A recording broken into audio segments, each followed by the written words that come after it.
Hello, we're going to read Psalm 27 and just talk about the wisdom of God. And do not boast about tomorrow, for you do not know what a day may bring forth. So don't go boast, I'm going to do this, I'm going to do that. It's pretty self-explanatory. Big note in yourself. See what tomorrow brings and allow the Holy Spirit to guide you through the day. Let another man praise you, not your own mouth, a stranger, not your own lips. That's good wisdom, because we don't want to go around. You see a lot of people saying, I'm the best fighter, I'm the best boxer, I'm the best, most richest person, I'm this and I'm so good. That prideful boasting is loathing to the soul. It's very noxious and very toxic. It's terrible. A stone is heavy and a sand is weighty, but a fool's wrath is heavier than both of them. Well, don't be foolish to begin with, and don't get involved with the wrath of being a fool, number one, and don't get involved with just silly, wantonless wrath. It only leads to trouble. Wrath is cruel and anger a torrent, but who is able to stand before jealousy? Well, jealousy has killed many people. Jealousy has broken many relationships. You don't possess a person as per se, and if you can't trust that person, you need to sort that relationship out real quick. It's only going to bring a lot of hassle for you. Open rebuke is better than love carefully concealed. Verse 5. I would say with a degree of tact, if you have a Christian brother or Christian sister, talk to them, but do it openly, but not in front of people to embarrass them. Draw them to the side and then open up about the conversation, what's actually happening, but not in a way which embarrasses them.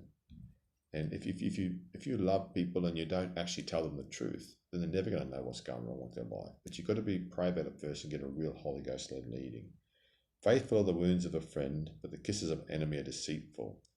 Well, if someone tells you, look, you're getting a bit egotistical, you're getting a bit boastful, if they're open to correction, it's a good thing, because then you can actually stop a problem before it actually becomes major. The kisses of an enemy are deceitful. Well, like Judas Iscariot, when he kissed Jesus, I think that's enough said that he betrayed Jesus. It was horrible. But his ultimate, he couldn't live with himself, and I think he hung himself after that. Verse 7, a satisfied soul loathes the honeycomb, but to a hungry soul every bitter thing is sweet. Well, you know what it's like when you're hungry, everything tastes good. When you're full, you don't worry about it. And the same thing, when your soul is happy, then you don't worry about a lot of things which you would normally drive you a bit batty. Like a bird that wanders from its nest is a man who wanders from his place. But if you wander from your nest, the bird is open to other predators coming in and stealing its babies or eggs. And same thing, if you wander from your place too much, then you could leave it open to other people coming in, having a go at your missus, like trying to take your missus to your wife, or trying to badly influence your children. Ointment and perfume delight the heart, and the sweetness of a man's friend gives delight by hearty counsel. Well, perfume has a nice aroma about it, and sound biblical wisdom someone gives you, said in the love of God, gives it a beautiful aroma, because it helps people, and it's a good blessing. It can encourage, edify, and comfort and challenge people in the right godly way. Do not forsake your own friend or your father's friend, nor go to your brother's house in the day of your calamity. Better is a neighbour nearby than a brother far away. Well, if in that situation there, if you've got a neighbour you get on with and there's an emergency happening, you need someone to watch your children when you had to go to the hospital or something like that, and it's a real super emergency. You just go and wait to go somewhere 30, 40 miles away that someone's available, particularly if they're proved to be a trustworthy person close to next to your house. But there would be some reservations, so you have to be very, very careful, that you could trust that neighbour too. My son, be wise and make my heart glad, that I may answer him who reproaches me. Well, if your children make some wise decisions, when someone makes a comment about them, it's easy to speak. Look, this is the way my son acts. I know him really well. He makes wise choices. He wouldn't have made that way. And when people start speaking about them, you can actually rebuke their comments if you know you can trust what their actions. A prudent man foresees evil and hides himself. A simple pass on and are punished.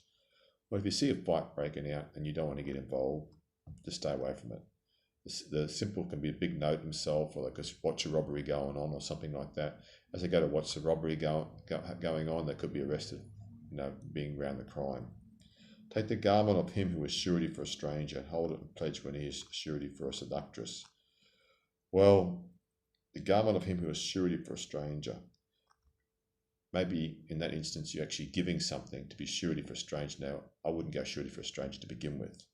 And certainly you would want to have a pledge for someone who's a seductress, who's trying to manipulate for your money in some way, shape, and form. Keep away from both of them. He who blesses his friend with a loud voice, rising early in the morning, will be counted a curse to him. Well, if you've done a bit of night shift and you're waking up at 6 and someone wakes up at 6 o'clock in the morning, how are you? Screams out like that, one of your neighbours, you want to clip them across the ear, and you certainly would say a few words to them. A continual dripping on a very rainy day and a contentious woman are alike. Well, I think that speaks for itself, but I just say it both ways. A contentious woman, yes, but a nagging husband wouldn't be any better. Whoever restrains her or him, let's say that restrains the wind and grasps all with his right hand. Well, obviously we can't catch the wind to restrain it, and you can't hold oil in your hand and just drip straight through. So you ain't going to restrain a contentious woman or a man. Let's not be sexist. As iron sharpens iron, verse 17, so a man sharpens the countenance of his friend. Well, hang around good people, they end up being good. Hang around sharp, spiritual people, they end up being sharp. Hang around bad people, they end up having badness. I better call it quits. I'm going to run out of time. God bless you. Holy Ghost Table signing off.